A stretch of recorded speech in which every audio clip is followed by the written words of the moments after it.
Welcome back to Partnerships Unraveled, the podcast where we unravel the mysteries about partnerships and channel on a weekly basis. My name's Alex Whitford and I'm the VP of Revenue here at Channext. And this week, I'm really excited to welcome our special guest, Craig. How are you doing? Alex, what's going on, my man? Thank you so much for inviting me to this podcast. Excited for this conversation. This is the energy we like. Craig, for the uninitiated, who are you? Why should we be listening to you? Yeah, so first, thanks for having me on. So I'm Craig Patterson, Senior Vice President of Global Channels at Aryaka. And for those of you that do not know Aryaka, Aryaka is the unification. So you think about the two worlds colliding, networking side coming together with the security side. And so we're the unified, SASE solution that we're providing to the global enterprise market. So Aryaka is roughly 113 million in revenue. We've been around 13 years, and you're probably saying, Alex, Craig, what do you love the most about Aryaka? Well, let me tell you, the thing I love the most is Aryaka is a channel-first organization. So roughly 90+% of all of our sales and revenue have come from this wonderful thing called the channel, which we all really appreciate. And so, Alex, I've spent the last 25 years or so in the channel world. Here at Aryaka, I lead our channel go-to-market strategy with teams in Europe, in Asia Pacific, and also North America. Craig, we love that. Obviously, look, I've spent my life in the channel, and I think channel is absolutely the right way to go, both for the customer and the partner and the scale. Unfortunately, though, there are a few uninitiated out there who still believe going direct is the pathway to success. Why do you firmly believe that channel actually is the right way to go? Yeah, this is always something that comes up, right? And so, on paper, sometimes people believe, oh, well, we can be more successful, we can be more profitable by trying to go direct. But the world has changed, my friend. So when you think about, the complexity that exists in our world today, like think if you're a customer and you're trying to figure out how do I navigate everything that's going on in the world around cloud, around infrastructure, around unified communications, cybersecurity, networking, you literally would have to spend every waking moment of your day trying to meet with solution providers and then trying to understand who's being honest with you and who's not.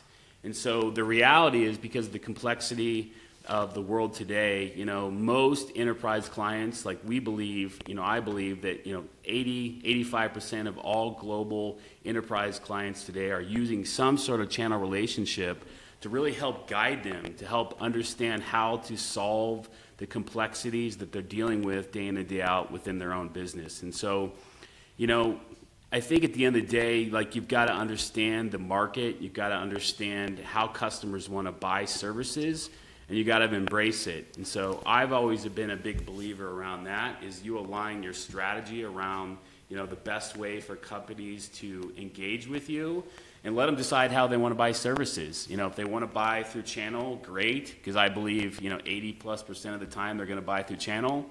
And then if there's a couple rare instances or, where customers want to engage directly, you got to support that as well. But what we found is, when we leverage channel, most of the time those channel partners have long-standing relationships, right? They can walk us into all those accounts that we want to be in today because they've been supporting those clients for a very, very long time. And so that's what I love about channels. We get to leverage those trusted relationships that our channel partners have had in place for many, many years with those enterprise clients.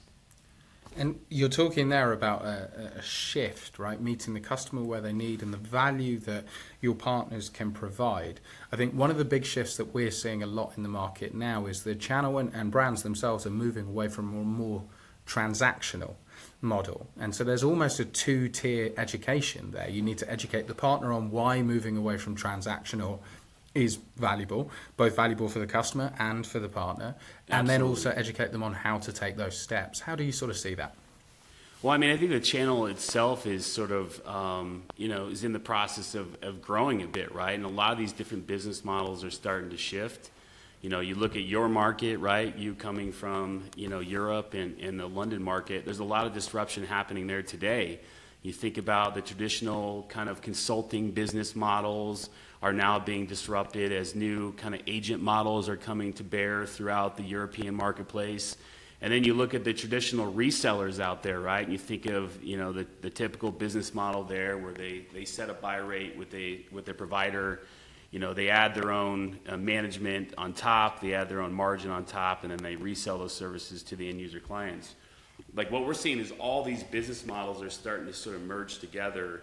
In many cases, a lot of these transactional partners are now moving up market. They're getting into more complexity. They're getting into more large customer engagements, which introduce new complexity for them, right? In many cases, they don't want to take on the risk associated from a contractual perspective of buying those services and reselling them. So we're starting to see a lot of these traditional resale partners are moving to market in more of a hybrid fashion where they continue to operate in that resale space on the transactional side, but Alex are starting to introduce new models as they start to move up market. And so in many cases we're seeing more a resell plus an agent model. We're starting to see these things kind of come together.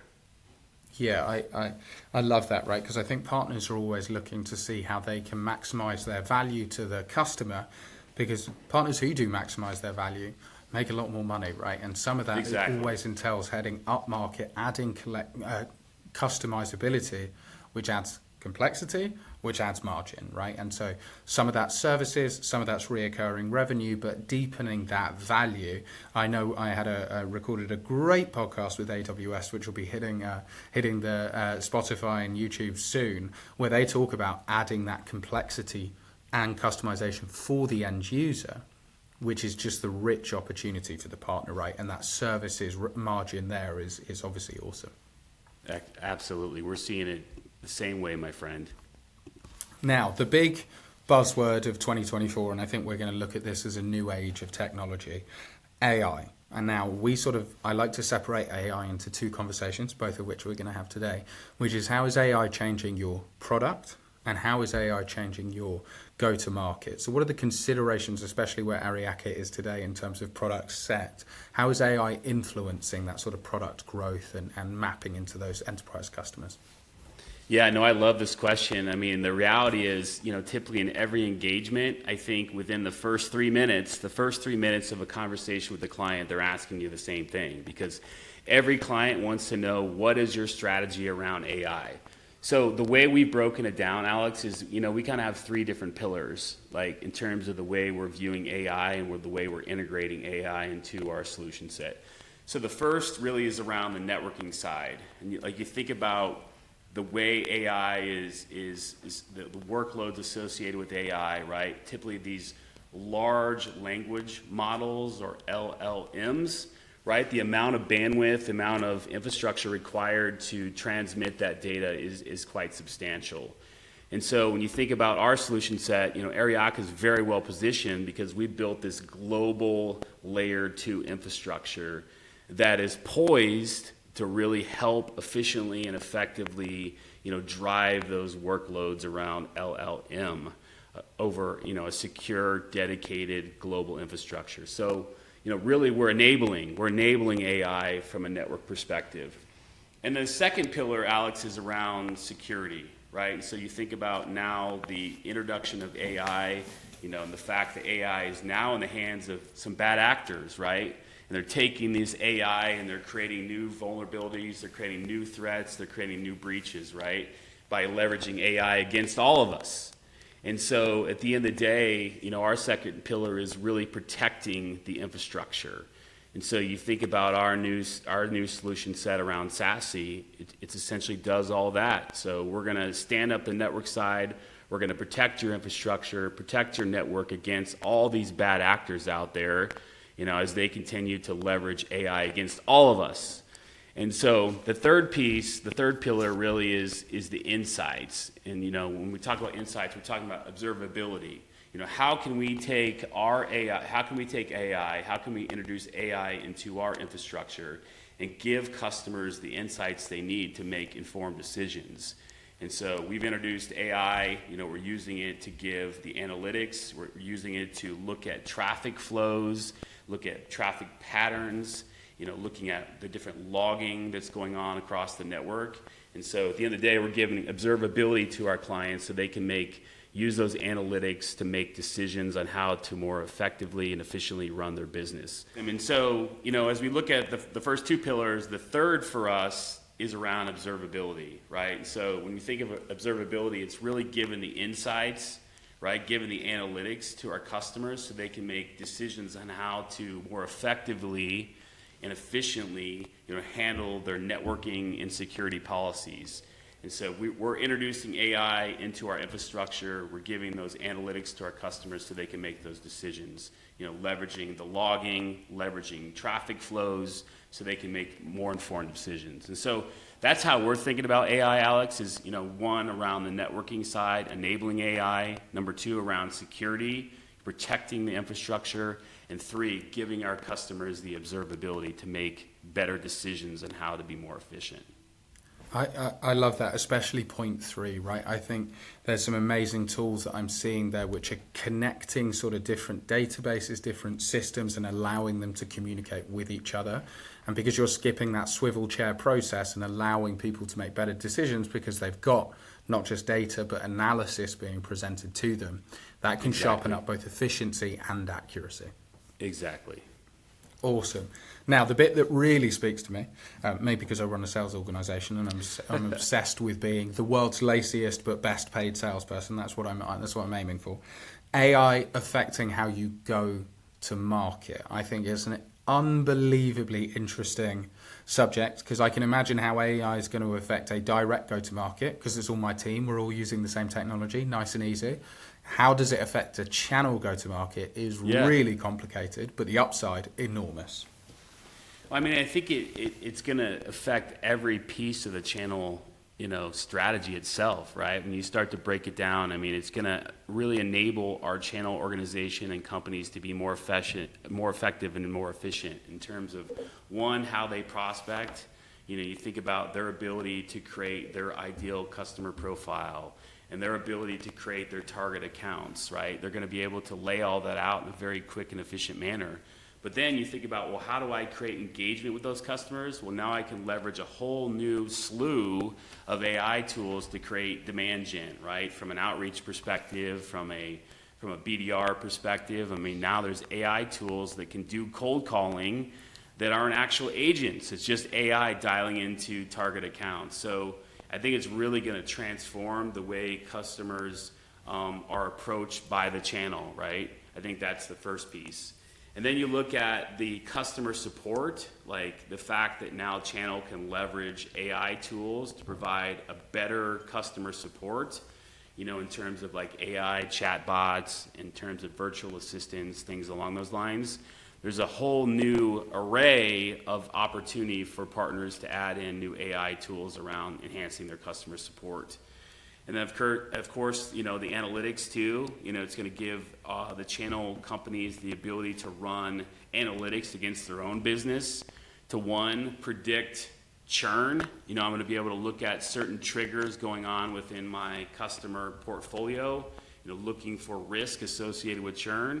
And if I understand that risk, well, guess what? I could be proactive to start to build campaigns to, turn whatever risk triggers I'm seeing around to potentially, save and retain those customers.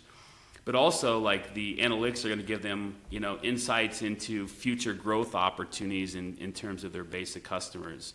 Looking for those patterns in terms of these customers are buying from this vertical, are buying these types of services, and I can start to get very strategic on how I approach, growth within my own portfolio of customers. And of course, they're all going to do what you're doing, Alex, and the rest of the sales teams are doing today, and that's they're going to leverage AI for automation, in terms of just general tasks that we deal with day in and day out, in terms of writing content, or writing emails, or things along those lines, or creating new pitch decks. I mean, AI obviously can dramatically shape the way that we become more productive in our daily routine around just various different tasks. And then of course security. Obviously, security is the top of mind for everybody out there, and so AI tools can be leveraged to really create the the analytics around what's happening from a threat and breach perspective, and so preventing breaches and protecting, the channel partners' data against those types of activities. So honestly, Alex, I mean, we could go on for hours upon hours about how AI is going to, change the channel go-to-market strategy and perspective, but I think the general answer is it's going to change everything, right? It's going to change everything in terms of how we approach our day. One of the things that, here's my 2025 prediction, what we're going to see is the overuse of not good enough AI. And so what I'm really expecting to see, and this is where your best sales people are going to win, is people are going to become overly reliant on sort of mass AI functionality. So if we go back 10 years to people just email blasting short, non-customized emails out to 10,000 people and hoping something lands, what we should be using AI for is to drive efficiency so I can manage more customers simultaneously. But where I think the channel is going to beat the direct market is the relationships exist already. And so what that's going to allow channel teams to be able to do is go, let's spend more time speaking because we've now got all of this automation to help drive efficiency. But what we can't do is then substitute and take a step back from actually owning the relationships that our customers need. I mean, you said it right there. The beauty of channel is relationships, my friend. I mean, that's the most important thing around channel is the relationship side.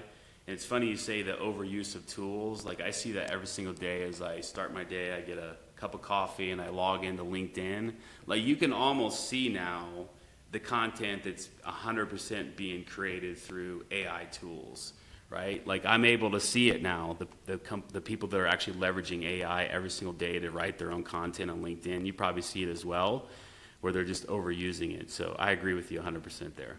Yeah, and I think the bit that I would really sort of caution sales people with is I can imagine, Craig, once you've worked out who's using, ChatGPT, how quickly you turn off from that person, that content, because they're no longer a person, right? They're a robot. Exactly. You're not interested in their opinion. And so what I would really caution, because I'm a huge believer in what AI can do, but I heard something the other day which I thought was quite a nice analogy around how AI should not be used is we want to use AI so that we can spend all of our time doing what we love, right? Like creating art, having fun, doing all of those pieces. What we don't want AI to do is create our art so that we can spend time doing the dishes, right? And so I sort of think about that when we want to deploy AI in our go-to-market motion. I want my salespeople speaking to customers all day long. Now, unfortunately, they have admin and processing and reports and creation stuff to do around that. But if I could click a magic wand and go, hey, go for it, speak to customers all day. The beauty is AI might allow us to do that. And for God's sake, please don't use AI so that we speak to customers less. Yeah, no, I think you're spot on there. I mean, the beauty of AI is it's going to prepare for those conversations, right? As the salespeople are picking up the phone, I mean, they're able to do their research in such a quick and efficient manner and really understand all the things, the strategic initiatives going on within that company's organization that they can use in those conversations they're having directly. So I think it's a lot of research and understanding what's going on within that company. That's the beauty of AI. It's going to help those salespeople be a hell of a lot more efficient than they were. Yeah, I think one of the things, in the UK, and I'm sure it's the same in the US, right? You go, okay, a channel account manager can own between 6 to 10 accounts, depending on size. I think what's going to happen is that number's going to change. That ceiling is going to be pushed up because the efficiency is going to go up. But what I'm expecting some people to think is, oh, great, now we don't need to send people to go and meet face to face, and we'll just cover everything with, virtual agents and LLMs to cover language models and send really good templates and training decks. That's where I think business is going to make huge mistakes. And the ones that rely on the channel and their partnerships managers to have genuine relationships, that's where I think we're going to see the big strides forward. 100%, my man. I can't wait to continue to watch this all play out. Excellent, Craig. Look, we would not be a partnerships podcast if we didn't ask for a referral, and we'd like to ask our guest who they think we should have on next. Craig, I know you've got someone in mind. Yeah, I mean, I would absolutely recommend you talk to one of the biggest disruptors in the channel game, and that's Drew Leidecker, the co-founder and president of Avant. and actually wrote a piece that I think you'll really enjoy, in your conversation. And that piece is direct sales are dead. So he wrote a very disruptive article talking about, the transformation going on in the market around enterprise and the fact that the vast majority of enterprise clients today are using some level of trusted advisor to guide them, made a prediction that basically direct sales are dead. Excellent. Drew, not only are we coming for you, I think my opening question is direct sales dead?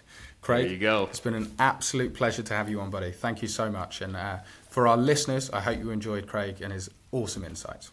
Hey, thank you so much, Alex. I enjoyed the conversation, my man.